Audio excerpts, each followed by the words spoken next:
تعالوا بينا نعمل شوية كنافة كده لكن خطيرة بالموز.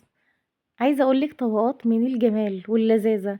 كان جاي لي ضيوف فجأة وكان عندي بس موز وكنافة، فاعمل ايه؟ رحت عاملة كنافة بالموز، لكن طلعت اختراع بجد. بقيت بعملها كل يوم من جمالها، وانتي كمان لو جربتيها هتدمنيها ومش هتبطلي تعمليها، وولادك هيحبوها جدا. عايزة اقول لكم من اكتر الحلويات اللي لما بعملها مش بتبات لتاني يوم أبدًا. يالّا بينا نشوف اتعملت إزاي. في منتهى السهولة، زي ما بنعمل أي نوع كنافة. بنجيب الكنافة وبنقطّعها تقطيع صغيّر كده زي ما أنتم شايفين، وممكن تحطيها في الفريزر وتطلّعيها تفركيها على طول، مش هتاخد منِّك وقت خالص. أضيف عليها معلقتين من السكر البودرة. في الوقت ده هابتدي أجيب كوباية كده من السمنة، أي نوع سمنة أنتِ بتفضّليه. أنا دايمًا بافضّل في الحلويات الشرقي السمنة البلدي. بعد ما دوبنا السمنة هابتدي أنزل عليها بسِنّة صغيّرة من اللون الأصفر، ممكن تستخدمي اللون الأورانج أو البرتقاني. هابدأ بقى أنزل بالخليط اللي إحنا عملناه ده، اللون مع السمنة كده، ممكن تستغني عن اللون ما فيش مشكلة خالص، لكن بيدّيها لون حلو أوي وبيخلّي الكنافة بتاعتِك مختلفة أوي عن أي كنافة. هاخلط المكونات كلّها في قلب بعض كده زي ما أنتم شايفين. هاخلّي السمنة تدخل في كل أجزاء الكنافة أو كل الكنافة اللي معايا كده لحد لمّا توصل باللون ده. ما تزوّديش لون، هي كلّها هتندمج مرّة واحدة وهتظهر في الآخر باللون ده. في الوقت ده بقى هنجيب البطل اللي معانا وهو الموز. هاجيب كده معايا نُص كيلو من الموز وهابدأ أقطّعه لحلقات صغيّرة، ممكن تقطّعيه شرايح ما فيش مشكلة خالص، أي تقطيع أنتِ بتحبيه. وكمية الموز هنا بتتوقف على كمية الكنافة اللي انتي مستخدماها. مهم قوي في الخطوة دي بعد لما نقطع الموز نعصر عليه حوالي نص ليمونة علشان يفضل لونه ابيض كده وحلو، لونه ما يغمقش جوه الكنافة، ما تقلقيش لونه مش هيغمق ابدا. في الخطوة دي بقى أنا هنا دهنت الصينية اللي أنا هاستخدمها. الصينية دي مقاس 28، هادهنها بالسمنة كده، ممكن تدهنيها بالزيت لكن السمنة أفضل طبعًا.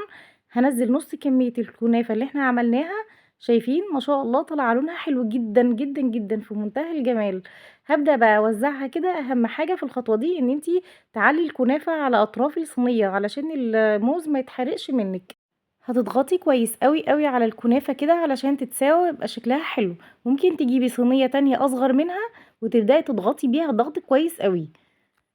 تمام. في الوقت ده هنبدأ نحط الموز كده، هنوزعه بس موز، مش هنحط أي حاجة تانية ولا أي إضافات تانية، هو الموز بس. بصراحة أنا بافضّل إن الموز يكون زيادة شوية، مش قليل، يعني حاولي تزوّدي كمية الموز شوية بحيث إنه يغطي كل طبقة الكنافة. هانزل بقى في الوقت ده بالطبقة التانية، وهابتدي برضه أوزّعه زي الطبقة الأولانية بالضبط. هي طبقة كنافة، طبقة موز، وطبقة كنافة تالتة. مش أكتر من كده، الموضوع بسيط جدًا، جدًا، ما فيش فيه أي افتكاسات ولا أي حاجة جديدة، لكن بجد تكات بسيطة أوي هتطلّع معاكِ الكنافة ولا أروع، وكل اللي هيدوقها هيحس إن هو بيدوق حاجة جديدة ولأول مرّة بيدوقها. كده الصينية بتاعتي جاهزة على دخولها الفرن.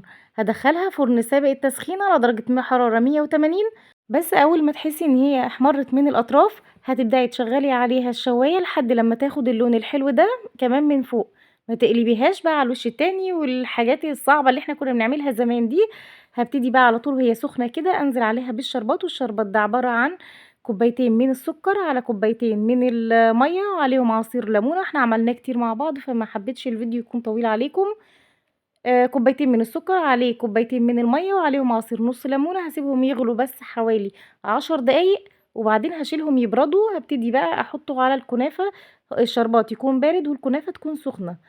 في الوقت ده أنا سِبت الكنافة تهدى شوية، يعني حوالي ربع ساعة. هابتدي بقى أقلب الكنافة زي ما أنتم شايفين كده، لازم تكون سخنة ما تخلّيهاش تبرد على الآخر، لإن هي مش هتتقلب بشكل كويس لو بردت على الآخر. ما شاء الله في منتهى الجمال. واللي أنتم شايفينه ده، دي الكرملة بتاعة الموز، حاجة كده في منتهى الجمال. هتسيبي الكنافة وهتاكلي الحتت دي، حلوة جدًا، وطعمها بيكون حلو أوي في الأكل. هتبدئي بقى تزينيها بأي حاجة أنتِ حابة تزيني بيها، زي ما أنتِ عايزة. التزيين ده بتاعِك أنتِ.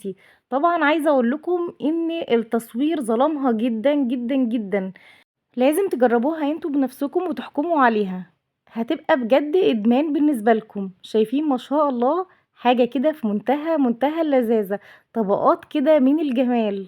شايفين كمان الكنافة قد ايه كده، مرمشة شوية من فوق ومن جوه طرية طراوة مش معقولة. وكمان الموز بقى كريمي كده جوه، واللي بيحب الموز بجد هيعشق الوصفة دي.